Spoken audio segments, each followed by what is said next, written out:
Hey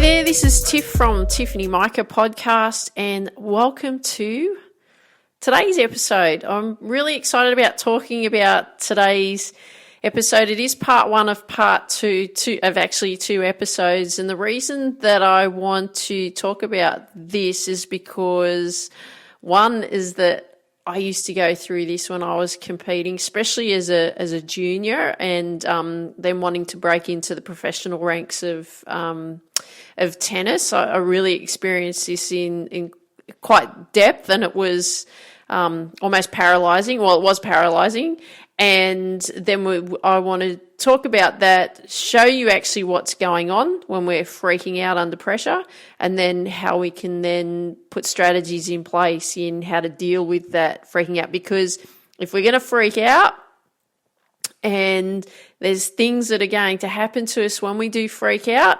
we need to know how to then deal with it and create strategies. You don't want it to be the thing that paralyzes you, and you don't want it to be the thing that actually holds you back from achieving your big goals with your sport. So today we're looking at freaking out when when the pressure is on. This is a part one of, like I said, two parts, and let's get into it. So my question to you is, do you freak out when the pressure is on? And if you're saying to me, yes, Tiff, I just don't know how to deal with the pressure, then, and I'm going to assume that that's what you're saying to me, then, okay, let's break it down, okay? So firstly, let's look at why you're freaking out. So you need to ask yourself the question is why am I freaking out under pressure? And I'm going to throw some scenarios out to you. You may feel this, or it may be something else, but I'm just going to share with you what I feel that you may be going through. You can get back to me and let me know exactly what's going on. But when you're freaking out, is it because you're getting nervous about how you'll go? Or could it be that you're actually scared that you can't play the way that you want to? Perhaps you're worried about not playing well. It may be every time you compete, you seem to crumble and you just don't know why.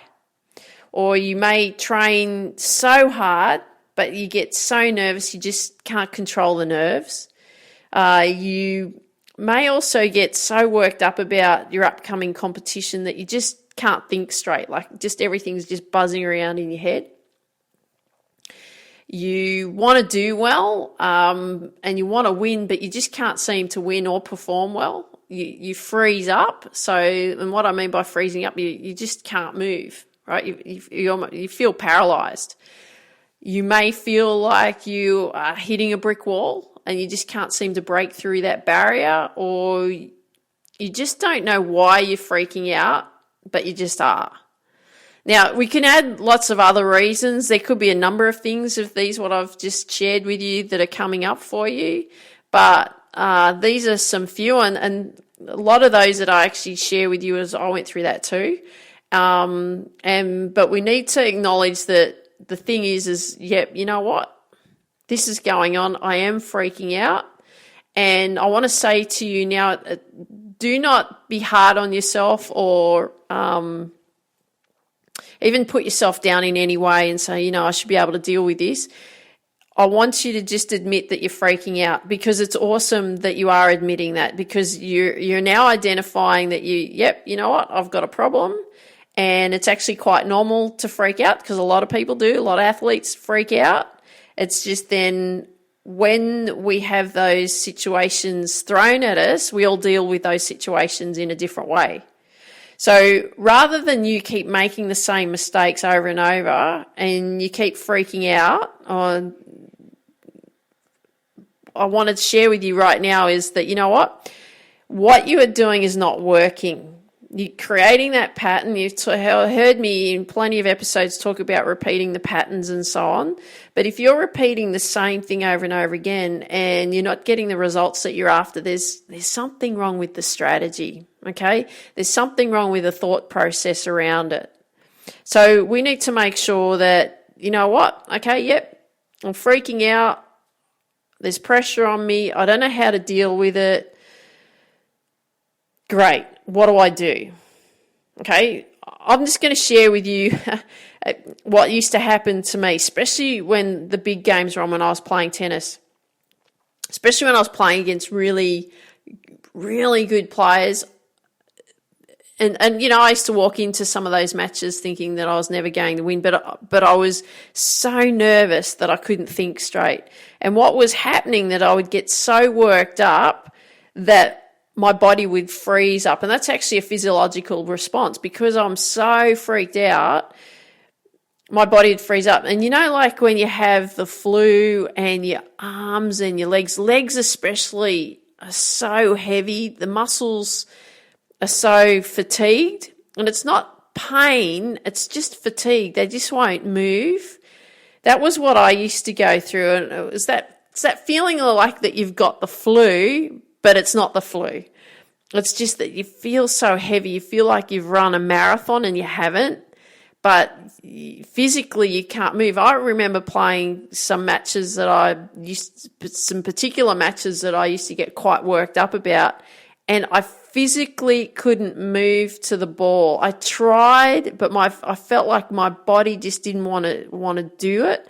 And I had this, because I was in this state of freaking out and my mind was going a zillion miles an hour and I was worried about this, that and the other and how I'd go and not wanting to look like an idiot and not wanting to look like a beginner player and not wanting to, you know, let myself down, not wanting to let, you know, everyone around me down.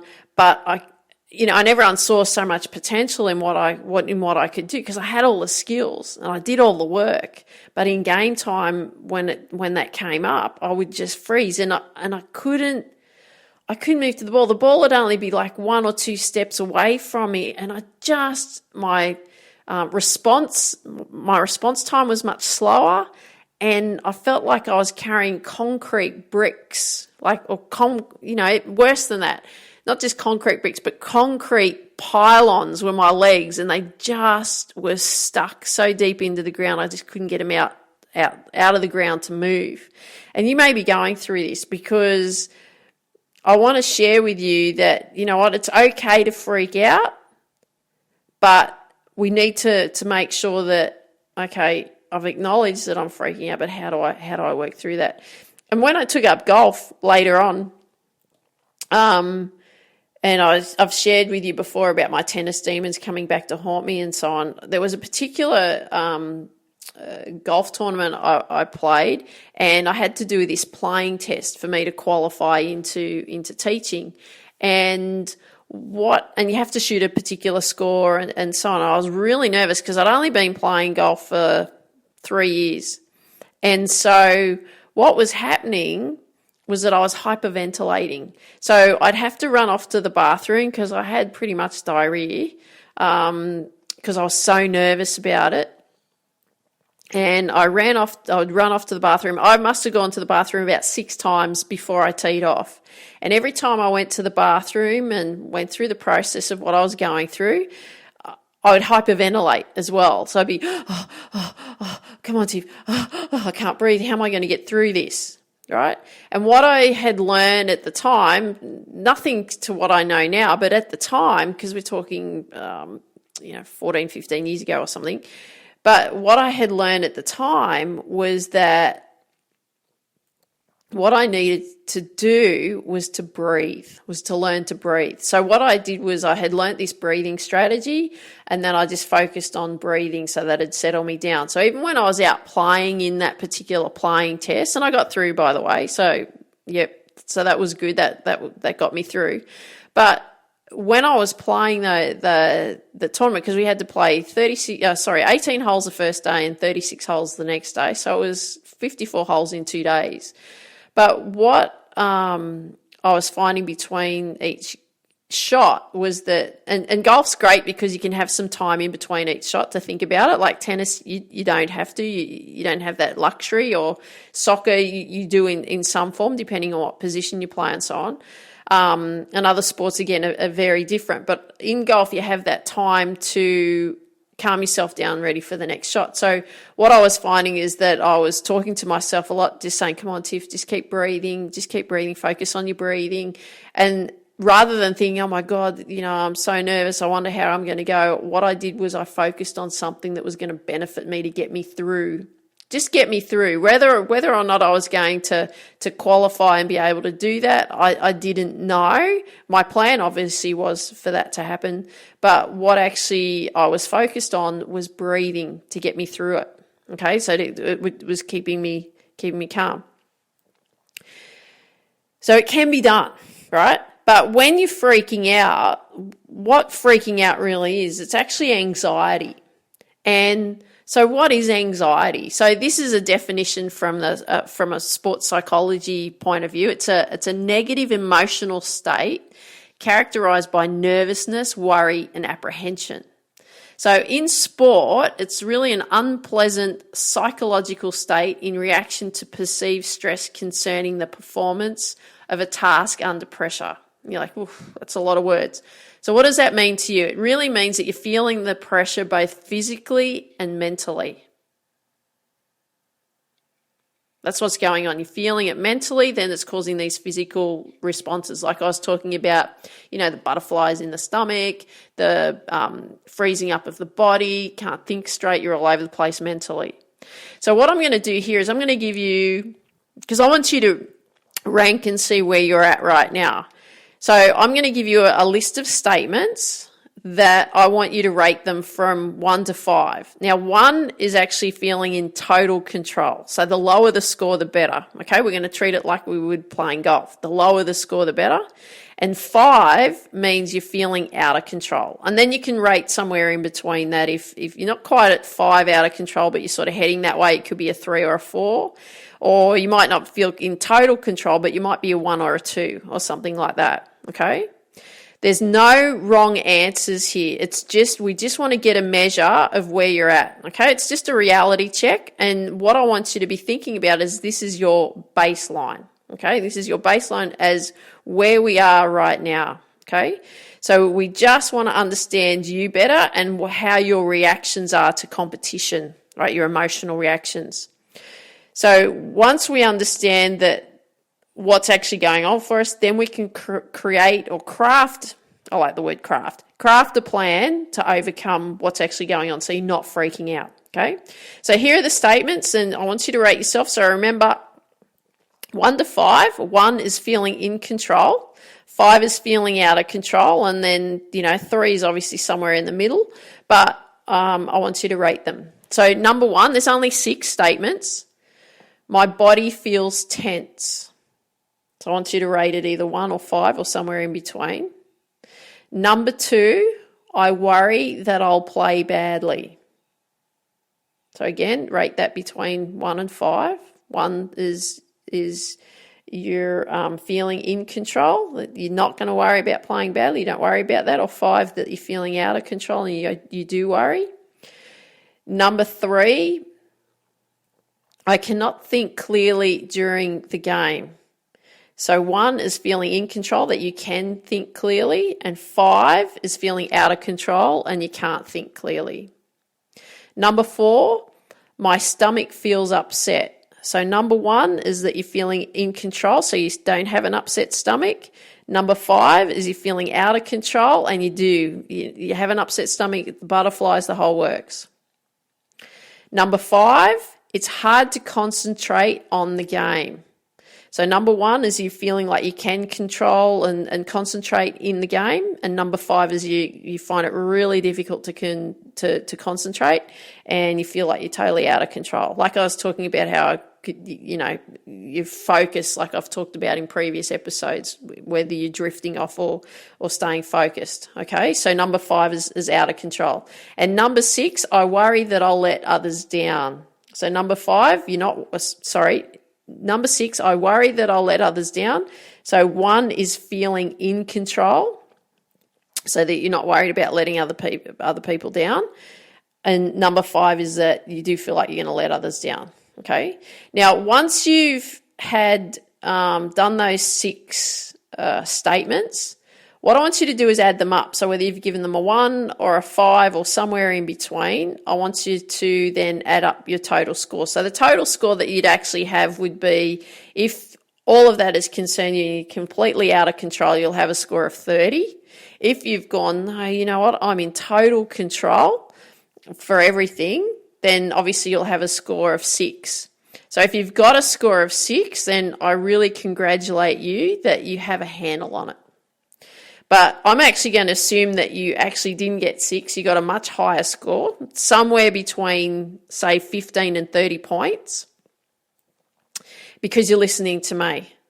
And the reason that I'm saying that is because you want the answers. You want to know how to control actually what's going on. So I'm going to assume that you got, over 15. Even if you got 10 points, there's still work that needs to be done. Even if you've got 6 points, there's still some strategies in here that will benefit you. So don't just close off even if you've had 6 points. But I'm going to assume that you've got much higher than 15, somewhere between 15 and 30, okay, because the maximum is 30. Because what I want you to do is we want you to make sure that you're going to be dominating in your sport. So we need to tackle this, okay? So when I gave you the definition of anxiety, it's that a negative emotional state that's created by nervousness, worry, and apprehension. It actually means it's a stress, okay? And it doesn't mean that you're stressed. It's just putting a stress on the body. Like when you lift weights, that's a stress. That's just creating a load, right? So stress is really a load on you. So the level of stress just means that it means how you then cope with the demand placed on you. So like if we're doing weight training, it's the level of weight that you're actually putting on yourself. Okay, so that's really what a stress is. It's not a negative. It's just the amount of load that you're actually putting on. So the stress that we're referring to is or the anxiety or / stress that we're putting on ourselves is pressure in competition, right? Just the pressure of competition itself, because there is pressure there. Pressure that you put on yourself. Of course you put pressure on yourself because you want to do well. I get it. You want to win, right? You want to dominate. You want to take over and show everyone what you can do. And then there's pressure from others, isn't there? There's pressure from the team. It's pressure from opponents because you want to beat the opponent. There's pressure from your coach because your coach is expecting you to do well and you want to do well and show your coach that you're going to do well. There's even pressure from your family. So if your parents are funding your future, of course there is. There's going to be a lot of pressure. Even the pressure that you put on yourself, you might be putting yourself through it in the sense of you're working part-time. You might be working full-time, so that you can fund yourself, so that you can do what you want to do. I've done it. I did that when I wanted to go and play tennis overseas. I went and got a job where I got paid, I think it was $6.50 an hour washing cars, doing car detailing, so I could save up enough money and working 60 hours a week because my tennis in that time was virtually non-existent. I didn't do a lot of training for that because I was spending more time on earning the funds so I could actually go overseas and compete. So I get it. If you're doing that, I get it completely. But I want you to understand too, is now that we've done this exercise in looking at these statements and you've rated yourself and you're, somewhere between that 15 and 30 points, what we need to do is we really need to understand how the stress process works. And it actually works in stages, right? Remember, it's that load that you're putting yourself, that pressure that you're putting yourself on. Because once we have a better understanding of actually how the stress process works, of how and why you're freaking out, then what happens is we create that awareness, don't we? And we need to be aware of actually what's going on, because if we're then aware of it, we can then fix it. Because I teach a lot of people, and the biggest thing that they don't do and that they're not focused on is awareness. They have absolutely no idea, and they put all the pressure on me to figure out what the problem is. And yeah, look, I love problem solving, so that's all great. But I need them to understand that, you know what, this is happening this way because of this reason. We need to be aware of what's actually going on, because then once we're aware, then we can fix it. But if you're not aware, and I keep saying the same thing to you over and over again, or I say the same thing to you in different ways, in a way that you can understand, unless at some point that I can communicate that message to you and then it goes click for you, when that awareness occurs, then we have a breakthrough, because then you're aware. And the biggest thing, I find the biggest thing that holds people back from really achieving what they want in anything is lack of awareness. Pure lack of awareness, lack of reality. Unless you're aware, you can't fix the problem. Like when I was playing tennis, especially tennis, I talk about that a lot because I don't want you to go through the things that I went through. I had a pure lack of awareness. No one taught me anything. No one taught me how to deal with my emotions. No one taught me how to deal with losses. No one taught me how to deal with wins even. No one taught me how to analyze my game. No one taught me how to analyze my emotions. No one taught me strategies on ways in which I could deal with everything that's going on. No, I didn't learn anything. I expected that I should know that. And that's why I was so frustrated, because I knew I had the ability. I so badly wanted to spend my career as a tennis player, and not just a professional player. I wanted to be number one. But because I just didn't know, and I had no awareness whatsoever, I just thought that I wasn't good enough.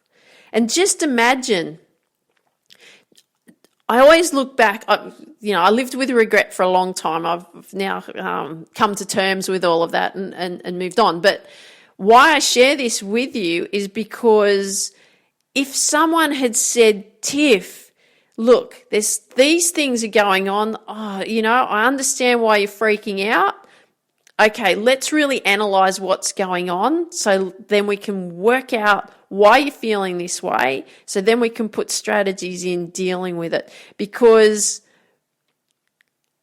that's what held me back, and I don't want that to hold you back, okay? We need to make sure that we're aware. I can't stress this to you enough, okay? Remember the load, the stress.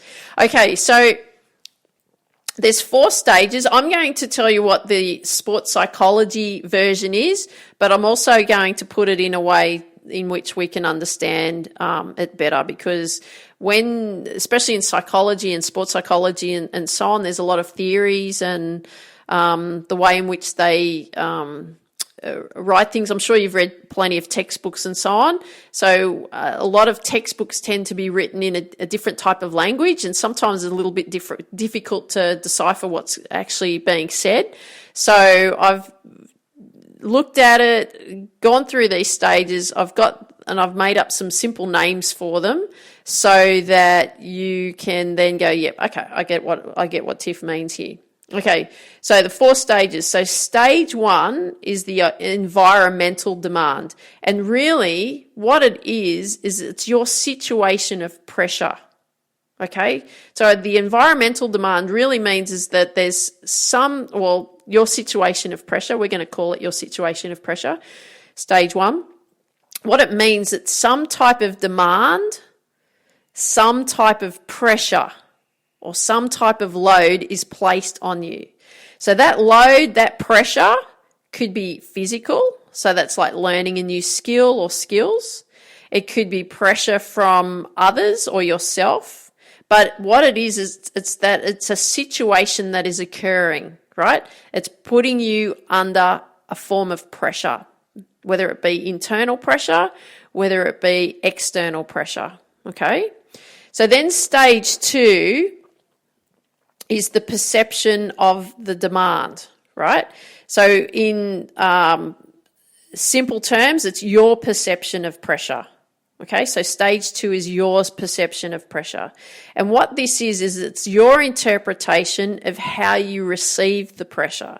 So whether you perceive the pressure as stressful or whether you perceive the pressure as non-stressful, Okay, again, it's your perception of how you actually look at that. So stage 1, we've identified that there's a type of pressure that's being put on you, some type of demand, physical or mental.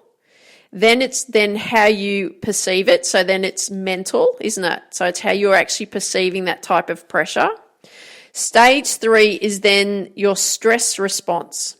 So what it actually is, it's how you respond to pressure, right? So it's your perception through how you respond to the pressure that's been placed on you, both physically and mentally.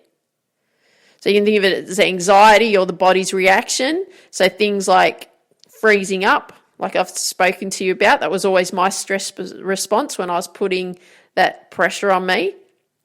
Heart beating fast, butterflies, those nerves in the tummy, that type of thing. That's your stress response, okay? So we've got stage 1 is your situation of pressure. So this situation has come up, you're under pressure. Stage 2 is your perception of the pressure, of how you perceive it, how you interpret it. Stage 3 is how you respond to the pressure. So it's how you're doing it both physically and mentally. So it can be the worry and so on of how you're going to perform. It could be also the body freezing up and so on.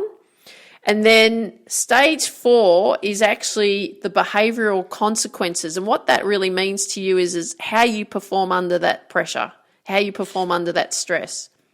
So it's what and how you perform under the pressure. So some athletes actually thrive under pressure and some athletes dive under pressure, okay? So what would happen with me I'll give you an example, right? So in stage 1, situation of pressure. So my situation of pressure would be that I'd be competing in a tournament. Okay, and I was playing the first round and I was playing a really good player who had achieved more than what I had achieved to that point in tennis. So then my perception, so this pressure that I placed on me, in stage 1 is the fact that I'm playing someone who's better than me. Okay, so therefore there's some pressure. So then stage 2, that perception of pressure, my perception of pressure was that, far out, I don't know if I'll be able to beat this person. This is causing me a lot of stress. I don't know what to do. Am I going to be able to beat them? And I was feeling a lot of pressure from that person. I haven't even got on the court, just knowing that I was going to play against that person.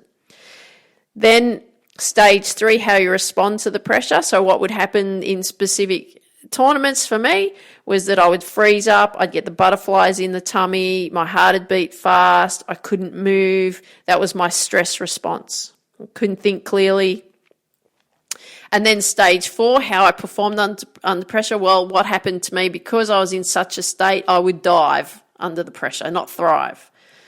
I'd actually get so worked up that I physically wouldn't be able to move and therefore I would lose. Right? It didn't happen all the time, but it happened in certain situations and it got worse as I got older. So in general terms that these stages actually cause two types of stress, right? The stress is that anxiety. The anxiety is really pressure. So the first type that it actually causes is that how important that event is to you, that tournament or competition. So for me, when I was competing, what was really important to me was winning. I didn't want to look like a beginner. I wanted to win because I knew I could physically, but I just couldn't get myself mentally over the line. And then 2 is the uncertainty, right? Knowing how you're going to go. It's that uncertainty. You don't know what's actually going to happen. And that's what would happen to me, was that, 1, it would cause that first stress was how important the event was to me. And then the second one was I didn't know how I was going to go because I was so uncertain. Didn't believe in me. There was a lot of things that went on. Okay, so this is actually what goes on. So when you want to do well and you don't know how you're going to go, it actually causes you to be anxious, doesn't it, right? You're freaking out. So after we've gone through these 4 stages, what I want you to do is answer these questions to set us up for actually the next episode. because there's a lot of content here that I've given you to go through, because remember, the first thing we need to do is actually be aware. So I want you to answer these questions because I want to set you up so that when you hear the next episode of this part 2 of this 2-part series, the plan is then we can overcome how you're going to freak out under pressure. All right? Overcome the freaking out under pressure. Not how you're going to freak out, but how you're actually going to deal with freaking out so that you can create a plan to overcome it. So these are the questions, okay, that I want you to answer, because then we're going to set ourselves up for the next episode. So question 1 is, what are the types of pressure that actually come up for you? So it could be pressure of the competition, pressure of the team, pressure from the coach, if your parents are funding it, pressure from yourself, the pressure of training. What types of pressure? I want you to list absolutely everything that's actually going on for you. Might be pressure from a relationship, could be anything. Write down all the types of pressure that actually come up for you in detail. Then number 2, I want you to answer, how do you feel about the pressure? So what types of emotions are actually coming up for you when you're feeling that pressure? Okay, again, write it down in detail. What type of emotions? Nervous, worried, scared, frightened, paranoid, whatever. Then number 3, how do you react to the pressure both mentally and physically? So I want you to answer that. So I'll give you some examples. You may feel these: cold, clammy hands, need to go to the bathroom frequently. That was me when, especially that particular golf tournament I played. You sweat a great deal, negative self-talk. That was what used to happen to me in tennis, in my tennis days. Have a dazed look in your eyes, muscle tension, so your muscles get really tense. You can't relax. Butterflies in the stomach. You may feel ill, that queasiness or nausea in the tummy. You may have headaches, dry mouth. You may be constantly sick. You may be throwing up even. You have difficulty sleeping. You struggle to concentrate. You perform better in non-competitive situations like in training and so on. So I want you to answer how you react to the pressure both physically and mentally. And then number 4, I want you to then answer, how do you perform under the pressure? Do you perform well? Do you not perform well? Do you play bad? Do you struggle to focus? Do you want it to be over? What type of things actually come up when you're actually performing for you? Even the thoughts, right? Write down all the thoughts that are coming up as well. And then what we're going to do in this second episode, part 2 of freaking out when you're under pressure, is that what we want to do then is create a plan. So I need you to answer these questions first. Then on the next episode, we'll actually then craft a plan on how you can then deal with that. So I hope you enjoyed today's episode. Love it if you could share with me what you like best about what you heard today. If you've just got 30 seconds to spare, I would really appreciate a 5-star review on wherever you hear these episodes. If you've got friends that you know that would benefit from these episodes, I'd love it too if you could share with your friends these episodes, because we want to build the Reach Your Potential with Tiff community as big as we possibly can, because you want to get out there and achieve everything, okay? You've got these big goals. We've got to make them happen. So I want you to dream big, believe in you, go after your dreams. Have an awesome day. Take care. Talk soon. Bye-bye. Yeah.